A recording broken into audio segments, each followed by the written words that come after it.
Movie के शुरुआत में हम टीना नाम की एक लड़की को देखते हैं जो खेतों के बीच में किसी के साथ इंटीमेट हो रही थी और वहीं पास में उसका चाचा भी बैठा हुआ था जो अपनी डायरी में क्लाइंट्स के नाम लिख रहा था, जिसे देखकर हमें पता चलता है कि टीना एक धंधे वाली है और उसका चाचा ही उसकी दलाली करता है। फिर अपना सर्विस देने के बाद वो दोनों वापस घर आ जाते हैं और उनका घर देखने के बाद हमें पता चलता है कि वो लोग काफी गरीब हैं। फिर यहां पर हम टीना की छोटी बहन नताशा और अंकल के बेटे जैक को देखते हैं। फिर वो सभी खाना खाने के बाद अंकल दारू की बोतल लेकर बाहर बैठ जाते हैं और पूरे दिन का हिसाब किताब करने लगते हैं। तभी उनके पास जैक आता है और उसको अपने पिता और टीना के काम के बारे में सब कुछ पता था, पर इस काम में काफी खतरा भी था। इसीलिए जैक अपने पिता को एक चाकू देता है ताकि वो अपने सेल्फ डिफेंस में उसका इस्तेमाल कर सके। फिर अगले दिन टीना और उसके अंकल एक क्लाइंट से मिलने के लिए निकल जाते हैं, लेकिन वो क्लाइंट काफी गुस्सैल था और इंटीमेट के दौरान वो टीना को मारने पीटने लगता है, लेकिन टीना को यह सब पसंद नहीं था और वो चिल्लाने लगती है। वहीं बाहर टीना का चाचा ड्रिंक कर रहा था। तब टीना के चिल्लाने की आवाज सुनकर वो उस रूम के अंदर पहुंच जाते हैं और अंदर आकर वो उस क्लाइंट से रोकने के लिए कहते हैं, लेकिन वो क्लाइंट उसकी बातों को नहीं मान रहा था। इसीलिए अंकल और उस क्लाइंट के बीच झगड़ा हो जाता है, जिस दौरान वो क्लाइंट अंकल को धक्का दे देता है। तब जैक के दिए चाकू से अंकल का गला कट जाता है, जिससे अंकल की वहीं पर मौत हो जाती है। अब अंकल के मौत के बाद सब लोग काफी दुखी होते हैं और धीरे धीरे उनके सभी पैसे भी खत्म हो जाते हैं। पर अंकल के फोन पर क्लाइंट्स लगातार कॉल कर रहे थे। तब मजबूरन टीना को उन क्लाइंट्स के कॉल्स रिसीव करने पड़ते हैं और वो सभी क्लाइंट्स टीना को सर्विस देने के लिए बुलाते हैं, पर टीना अकेले तो जा नहीं सकती थी।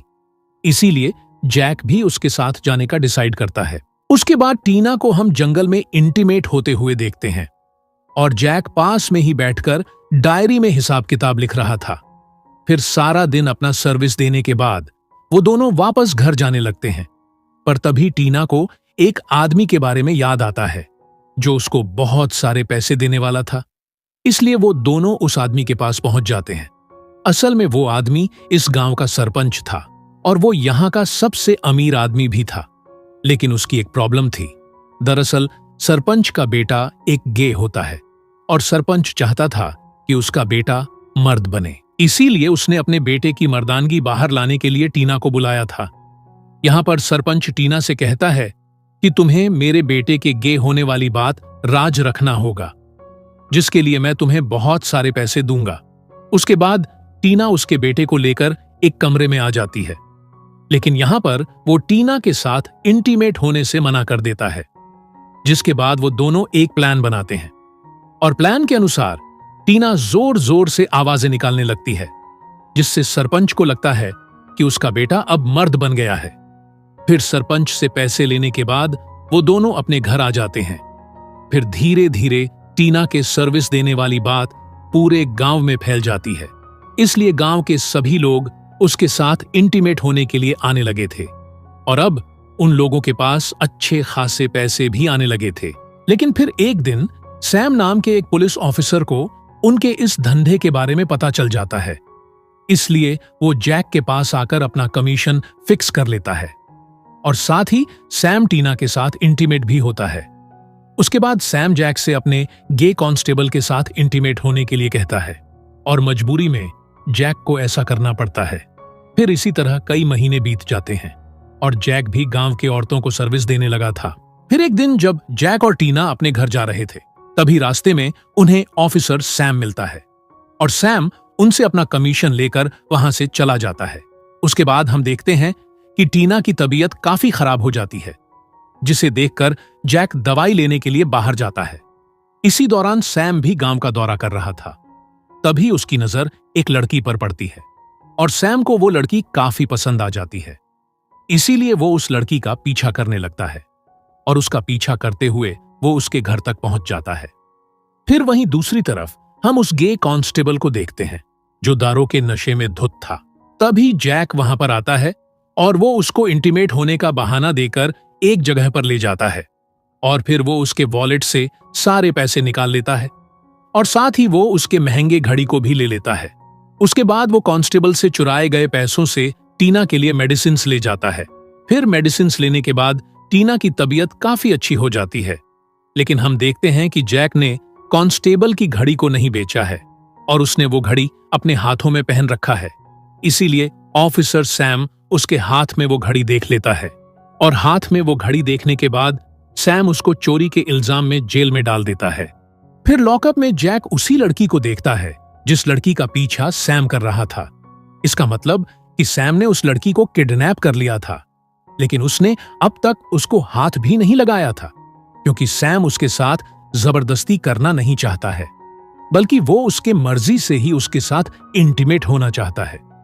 वहीं दूसरी तरफ हम जैक की बहन को देखते हैं, जो जैक के वापस न आने पर काफी परेशान होती है और साथ ही घर के सारे पैसे भी खत्म हो चुके थे और गांव के दुकानदारों ने भी उसको उधार देने से मना कर दिया था।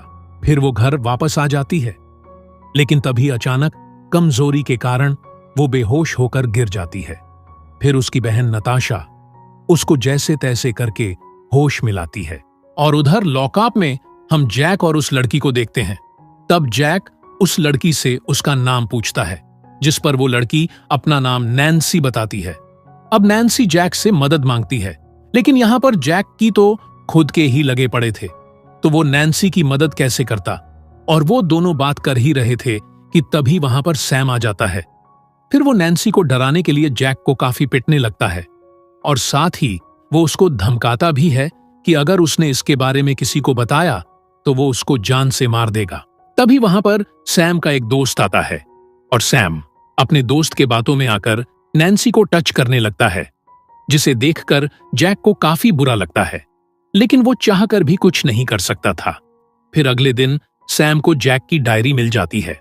फिर वो उस डायरी को लेकर जैक के पास आता है और वो उससे क्लाइंट्स के बारे में पूछताछ करने लगता है।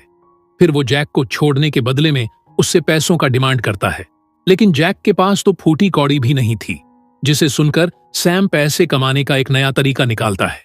फिर वो सैम के डायरी से एक क्लाइंट को कॉल करता है और वो उसको नैन्सी के साथ मजे करने के लिए यहां पर बुलाता है। फिर वो क्लाइंट नैन्सी को देखकर काफी उत्तेजित हो जाता है, इसीलिए वो नैन्सी से उसको प्लेजर देने के लिए कहता है, लेकिन नैन्सी काफी जोर जोर से चिल्लाने लगती है।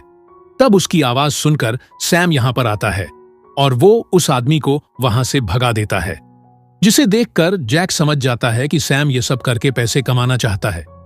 इसीलिए वो सैम से कहता है कि ये काम मैं और टीना कर सकते हैं, लेकिन इसके लिए तुम्हें टीना को यहां पर लाना होगा। जिसे सुनकर सैम टीना को लाने के लिए उसके घर पहुंच जाता है, लेकिन नैन्सी को यहां पर लाने के बाद सैम उसको भी जेल में बंद कर देता है। अब टीना को कुछ भी समझ में नहीं आ रहा था कि ये सब क्या हो रहा है। तब जैक उसको समझाने लगता है कि तुम्हें नैन्सी को सैम के साथ इंटीमेट होने के लिए मनाना होगा और ऐसा करने के बाद वो हमें आजाद कर देगा। जिसे सुनने के बाद टीना नैन्सी को अच्छे से नहलाकर उसको तैयार करती है। उसके बाद सैम नैन्सी को अपने रूम में ले जाता है, लेकिन पहले तो वो नैन्सी को मनाने लगता है कि वो उसकी मर्जी से उसके साथ इंटीमेट होने के लिए मान जाए, लेकिन नैन्सी ऐसा करने से मना कर देती है।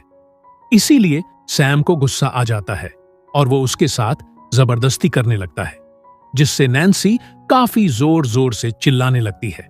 तब नैन्सी के चिल्लाने की आवाज सुनकर जैक और टीना भी काफी परेशान हो जाते हैं। फिर सैम अपना हवस मिटाने के बाद नैन्सी को वापस जेल में बंद कर देता है। उसके बाद अगली रात सैम फिर से नैन्सी को अपने कमरे में ले जाने के लिए वहां पर आता है, लेकिन टीना उसको समझाते हुए कहती है कि नैन्सी के साथ ऐसा पहली बार हो रहा है, इसीलिए उसकी हालत काफी खराब हो गई है और अगर तुम चाहो तो मेरे साथ ये सब कर सकते हो।